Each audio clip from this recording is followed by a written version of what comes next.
প্রিয় শিক্ষার্থী, আসসালামু আলাইকুম। আশা করি তোমরা ভালো আছো। আমি আজকে উচ্চ মাধ্যমিক আইসিটি বিষয়ের প্রথম অধ্যায়ের বায়োমেট্রিক্স নিয়ে একটু আলোচনা করব। বায়োমেট্রিক্স বর্তমান সময়ে শনাক্তকরণের একটা খুব নির্ভরযোগ্য পদ্ধতি।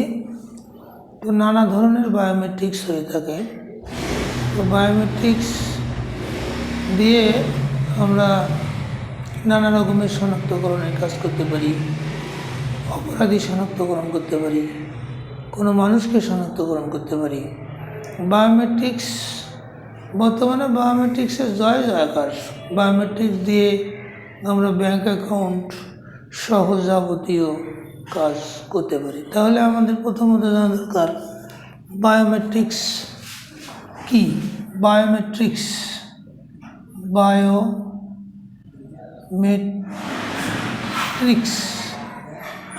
বায়োমেট্রিক্স তাহলে আমরা বলতে পারি যে বায়োমেট্রিক্স কাকে বলে।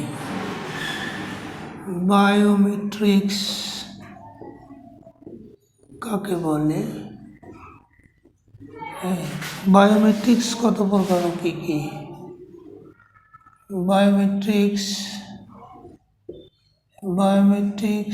কত প্রকার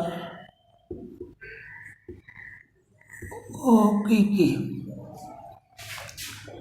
তাহলে গ্রিক বায়ো শব্দের অর্থ, গ্রিক বায়ো শব্দের অর্থ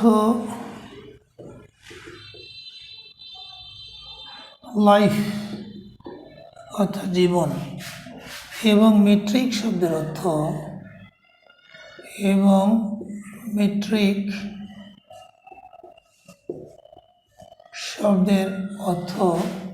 টু মেজার,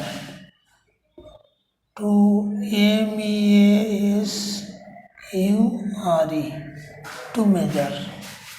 অর্থাৎ বায়োমেট্রিক্স এমন একটি শনাক্তকরণ পদ্ধতি, অর্থাৎ বায়োমেট্রিক্স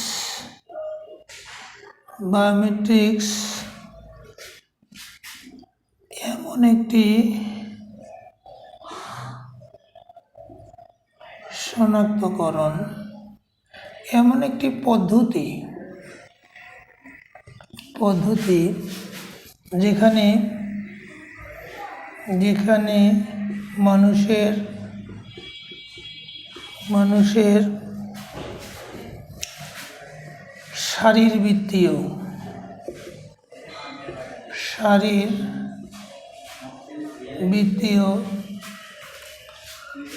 শারীরবৃত্তীয় ফাংশন ও আচরণগত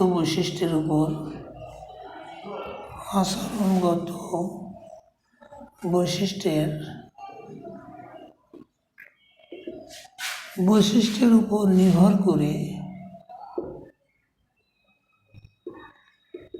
নির্ভর করে তাকে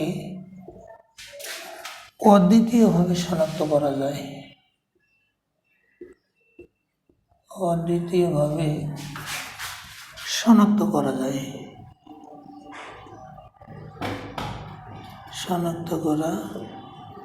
যায়। নানা দিক থেকে বায়োমেট্রিক্সকে শ্রেণীবিন্যাস করা যেতে পারে। নানা দিক থেকে বায়োমেট্রিক্সকে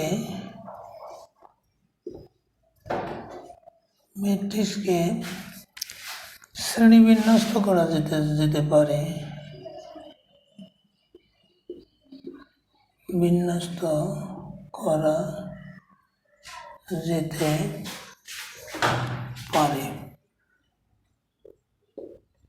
যেমন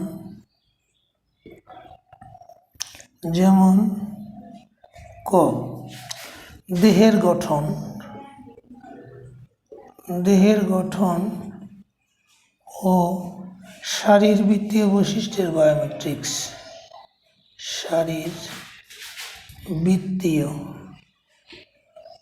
বৃত্তীয় বৈশিষ্ট্যের শারীরবৃত্তীয় বৈশিষ্ট্যের বায়োমেট্রিক্স।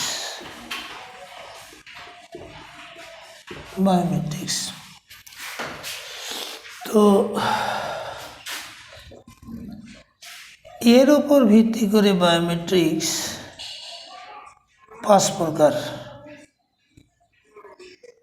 ভিত্তি করে বায়োমেট্রিক্স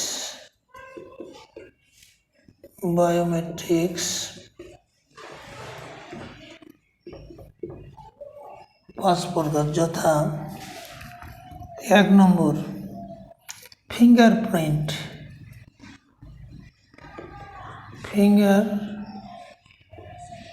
বায়োমেট্রিক্স। 2 নম্বর হ্যান্ড জিওমেট্রি।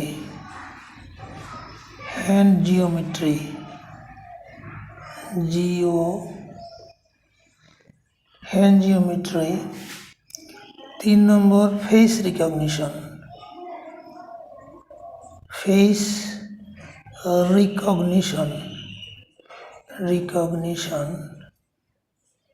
4 নম্বর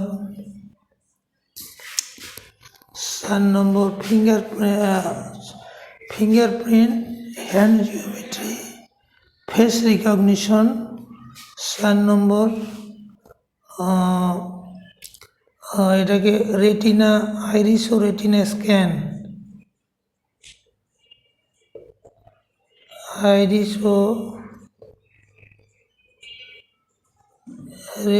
স্ক্যান।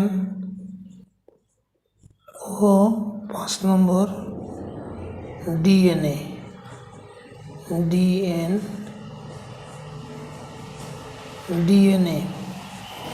অর্থাৎ ডিঅক্সিরাইবো নিউক্লিক অ্যাসিড।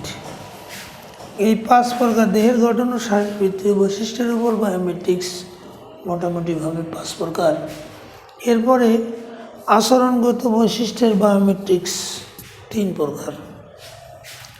আচরণগত বৈশিষ্ট্যের বায়োমেট্রিক্সটা আমরা একটু উপরে লিখি। আচরণগত বৈশিষ্ট্যের বায়োমেট্রিক্স 3 প্রকার।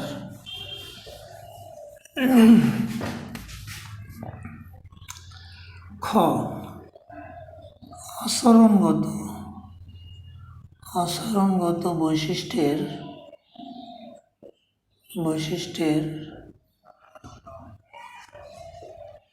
বায়োমেট্রিক্স। এর উপর ভিত্তি করে বায়োমেট্রিক্স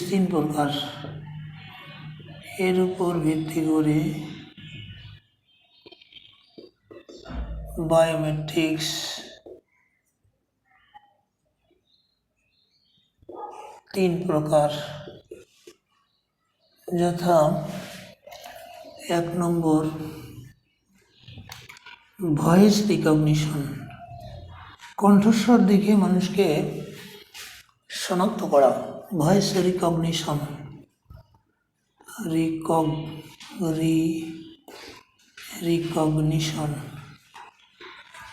2 নম্বর সিগনেচার ভেরিফিকেশন।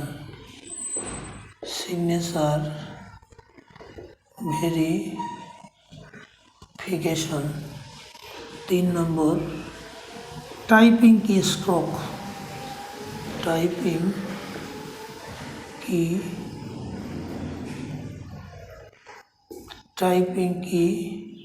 স্ট্রোক। এইভাবে 2 ভাবে বায়োমেট্রিক্সকে আমরা ভাগ করে আলোচনা করতে পারি। এখন আমাদের জানা দরকার বায়োমেট্রিক্স কিভাবে কাজ করে, অর্থাৎ কী কাজে বায়োমেট্রিক্স ব্যবহার করা হয়ে থাকে। তাহলে আমরা এখন দেখি যে কী কাজে বায়োমেট্রিক্স ব্যবহার হয়ে থাকে। কোশ্চেন: কোন কাজে বায়োমেট্রিক্স ব্যবহার হয়? ব্যাখ্যা করো।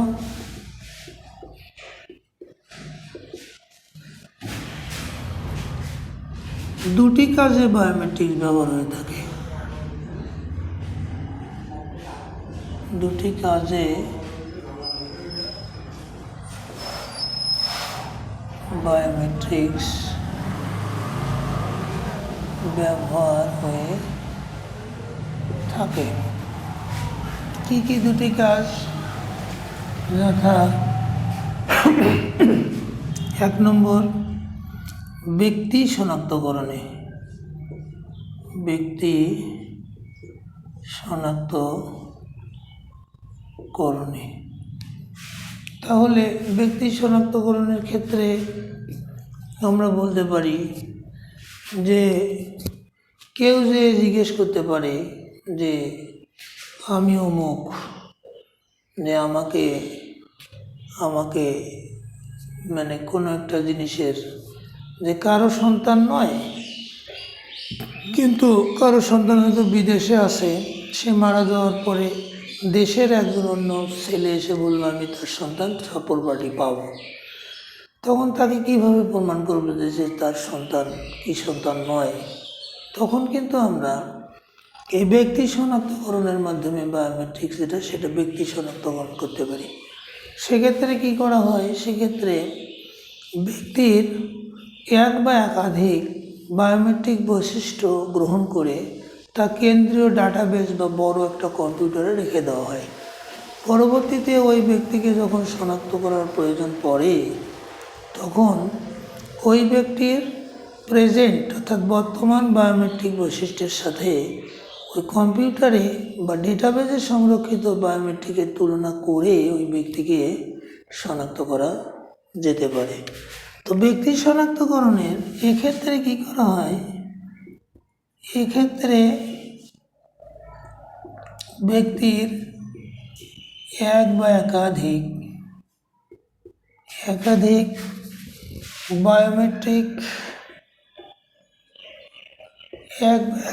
বায়োমেট্রিক বৈশিষ্ট্য, কেমন? যেমন ফিঙ্গারপ্রিন্ট, তারপর রেটিনা স্ক্যান অথবা হ্যান্ড জিওমেট্রি, এইভাবে এক বা একাধিক বায়োমেট্রিক বৈশিষ্ট্য গ্রহণ করে কেন্দ্রীয় ডেটাবেস অর্থাৎ যেখানে মানুষের ডেটা সংরক্ষণ করা হয়, যে সার্ভারে, সরকারি সার্ভার হতে পারে, গ্রহণ করে কেন্দ্রীয় ডেটাবেসে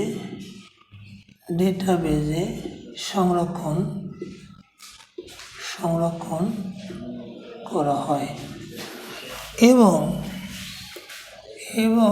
পরবর্তীতে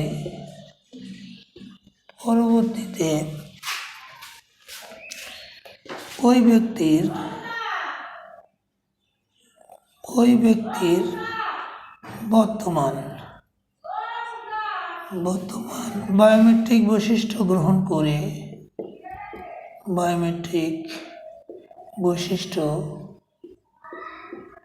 গ্রহণ করে ডেটাবেসে সংরক্ষিত বৈশিষ্ট্যের সাথে তুলনা করা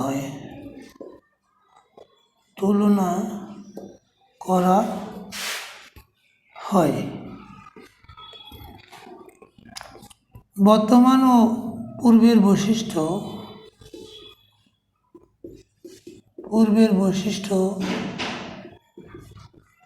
মিলে গেলে ব্যক্তি শনাক্ত হয়ে যায়, আইডেন্টিফিকেশন শনাক্ত হয়ে যায়। তাহলে এটা গতানুগতিক টোকেন নির্ভর পদ্ধতি অথবা জ্ঞান নির্ভর পদ্ধতি। জ্ঞান নির্ভর পদ্ধতি কোনটা? জ্ঞান নির্ভর পদ্ধতি যেমন পাসওয়ার্ড, পিন নাম্বার। টোকেন নির্ভর পদ্ধতি কোনটা? যেমন জন্ম নিবন্ধন বা জন্ম সনদ অথবা ড্রাইভিং লাইসেন্স। এগুলো হচ্ছে এই বায়োমেট্রিক পদ্ধতি অনেক বেশি গ্রহণযোগ্য এবং অনেক বেশি ফলপ্রসূ। তাহলে আমরা বলতে পারি যে গতানুগতিক গতানুগতিক গতানুগতিক জ্ঞানভিত্তিক জ্ঞানভিত্তিক জ্ঞানভিত্তিক জ্ঞানভিত্তিক যেমন যেমন যেমন পাসওয়ার্ড পিন নাম্বার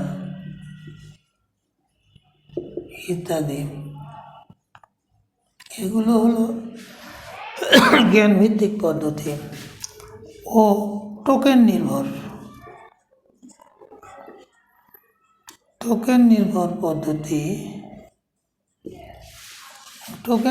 পদ্ধতি যেমন জন্ম সনদ, ড্রাইভিং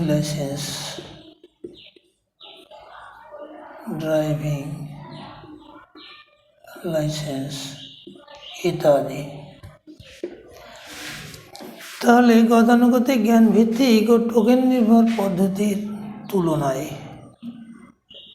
তুলনায় বায়োমেট্রিক পদ্ধতি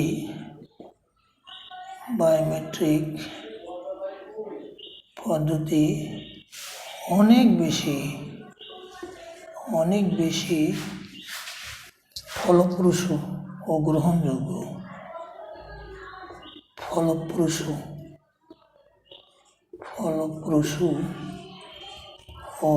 গ্রহণযোগ্য। এইভাবে ব্যক্তি শনাক্ত করা হয়। ব্যক্তি শনাক্তকরণ অর্থাৎ আইডেন্টিফিকেশন দুটো কাজে ব্যবহার হয়, আইডেন্টিফিকেশন অ্যান্ড ভেরিফিকেশন। এই দুটো কাজে বায়োমেট্রিক ব্যবহার করা হয়ে থাকে। তো আইডেন্টিফিকেশন এইভাবে করা হয়ে থাকে। এখন ভেরিফিকেশন অর্থাৎ ব্যক্তির সত্যাসত্য নির্ণয়ে, ভেরিফিকেশনে ব্যক্তির সত্যাসত্য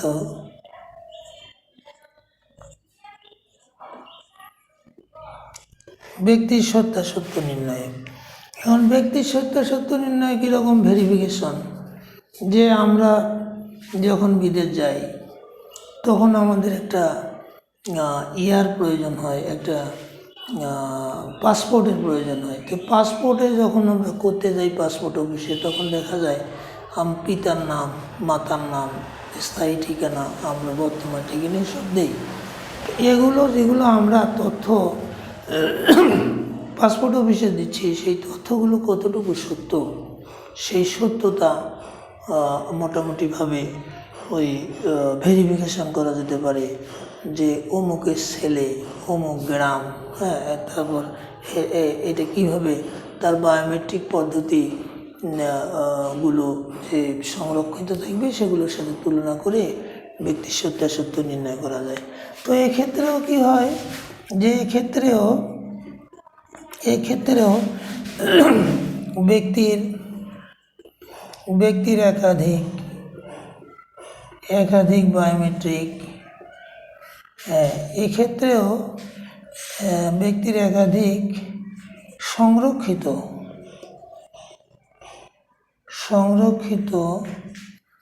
বায়োমেট্রিক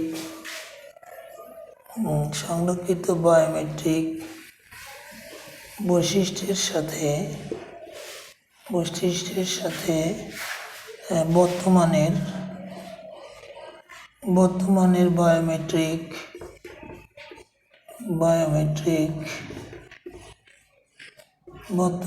বায়োমেট্রিক বৈশিষ্ট্য তুলনা করে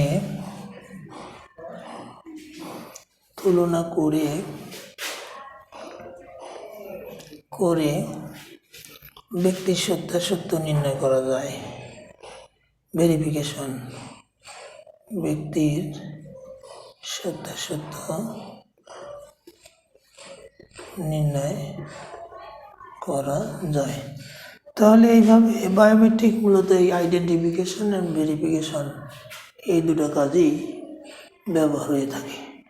এখন আমরা যদি বলি যে ফিঙ্গারপ্রিন্ট বায়োমেট্রিক কাকে বলে, এই ফিঙ্গারপ্রিন্ট বায়োমেট্রিক কী কাজে ব্যবহার করা হয়ে থাকে, এরকম কথাটা যদি আমরা বলি, তাহলে আমরা দেখি যে ফিঙ্গারপ্রিন্ট বায়োমেট্রিক কি। ফিঙ্গারপ্রিন্ট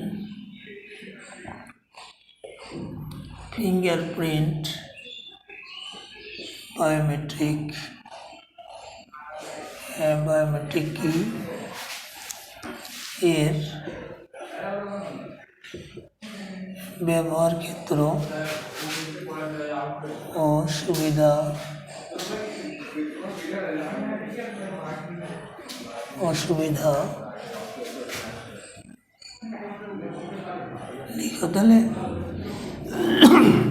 যে বায়োমেট্রিক পদ্ধতিতে মানুষের আঙ্গুলের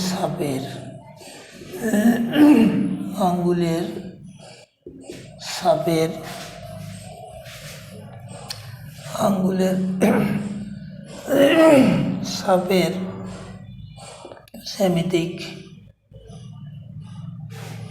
জ্যামিতিক গঠন, আকার, আকৃতি,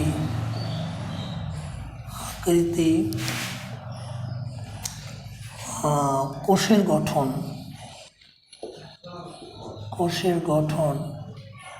ও রক্তচাপের উপর। তাহলে যে বায়োমেট্রিক পদ্ধতিতে মানুষের আঙ্গুলের ছাপের জ্যামিতিক গঠন, আকার, আকৃতি, কোষের গঠন ও রক্তচাপের উপর ভিত্তি করে তাকে অদ্বিতীয়ভাবে শনাক্ত করে।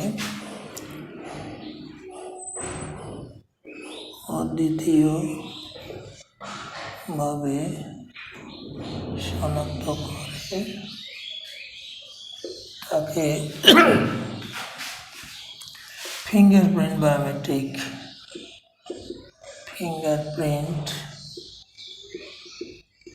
বায়োমেট্রিক বলে। এতে ফিঙ্গারপ্রিন্ট রিডার নামে ছোট্ট একটি যন্ত্র ব্যবহার করা হয়।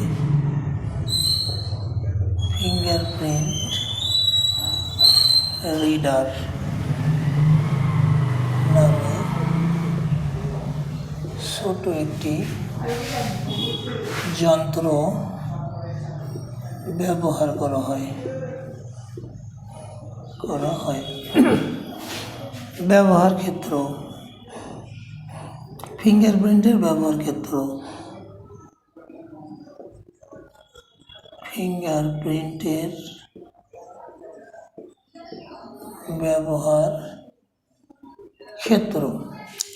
তাহলে কোন কোন ক্ষেত্রে ফিঙ্গারপ্রিন্ট ব্যবহার করা যায়?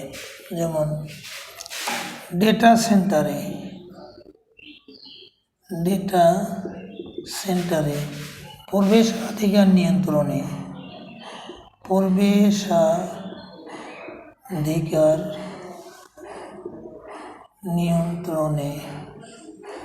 কোনো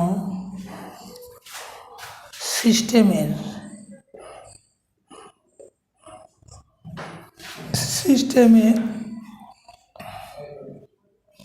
প্রবেশাধিকার নিয়ন্ত্রণে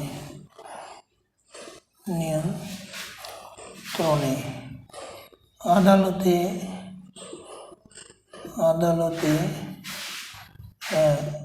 সাক্ষ্য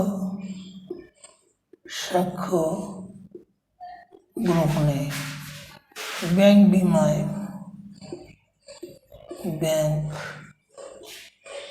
বিমায়, ব্যক্তি শনাক্তকরণে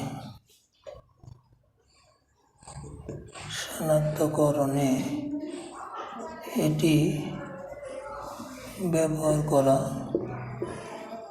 যায়। তাহলে ফিঙ্গারপ্রিন্টের সুবিধা,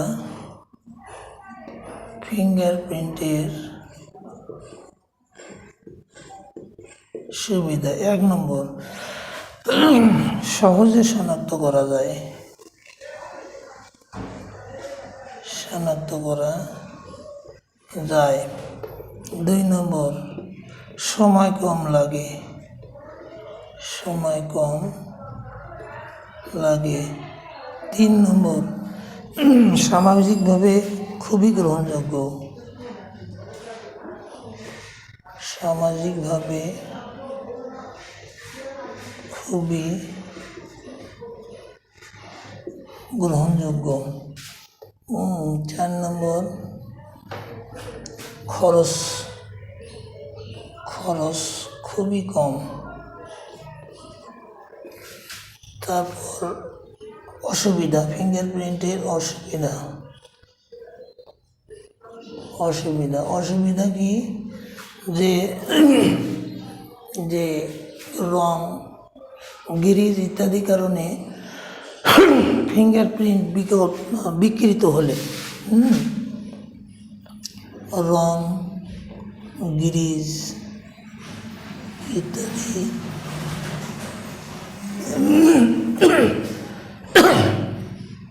ইত্যাদি লেগে ফিঙ্গারপ্রিন্ট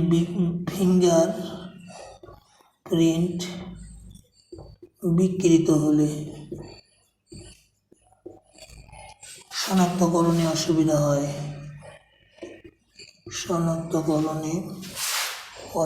হয়। বাচ্চাদের ক্ষেত্রে এই পদ্ধতি